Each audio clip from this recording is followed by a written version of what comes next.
நம்ம அபுதாபியில் மதீனா சேத்துல இருக்கோங்க. கம்பெனியில் வேலையை முடிச்சுட்டு மதியம் 2 மணிக்கு ரூமுக்கு போயிட்டுருக்கோம். மதியம் 2 மணிக்கு பாருங்கள் எவ்வளோ வெயில் அடிக்குதுன்ட்டு. இதுதான் இங்கே இருக்கிறவங்களோட அரபி வீடு. வீடெல்லாம் பாருங்கள் எப்படி இருக்குன்ட்டு. நம்மளுக்கு இப்போ தான் இங்கே ரூமு கொடுத்துருக்காங்க. ரூமில் 3 பேர். உள்ளே பாருங்கள் எப்படி இருக்குன்ட்டு.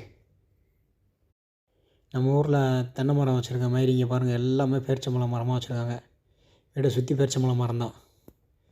இதை பார்க்குறப்ப நம்ம ஊரில் தென்னந்தோப்பில் இருக்க மாதிரியே இருக்குது. தென்னந்தோப்பு எப்படி இருக்கும் அதே மாதிரியே இருக்குது. வீடை பாருங்கள் எப்படி இருக்குன்ட்டு. இங்கேருந்து நம்மளுக்கு வீடு இங்கே தான் கொடுத்துருக்காங்க. நம்மளோட வீடு இந்த மாதிரி பெரிய பெரிய வீடு தான். ஆனால் ஒரு ஆளுக்கு கிடையாது. இதில் ஒரு 30-40 பேர் மொத்தமாக ரூமில் வில்லான்னு சொல்லிவிட்டு மொத்தமாக இருக்கும். டீ கடையே இப்படி தாங்க இருக்குது. டீ கடையை நம்ம ஊரில் இப்படி பெட்டி கடை மாதிரி இருக்குமா, இங்கே டீ கடையே பெரிய பெரிய பேலஸ் மாதிரி இருக்குது. உள்ளே போனோன்னா பில்லை போட்டு தாக்கிடுவாங்கன்னு சொல்லிட்டு அன்றைக்கி வெளியிலேருந்து எட்டி பார்த்துட்டு வந்தாச்சு. ரூமில் டீயை போட்டு சாப்பிட்டுக்க வேண்டியதான். நம்மளுக்கு ரூம்லேயே போதும்.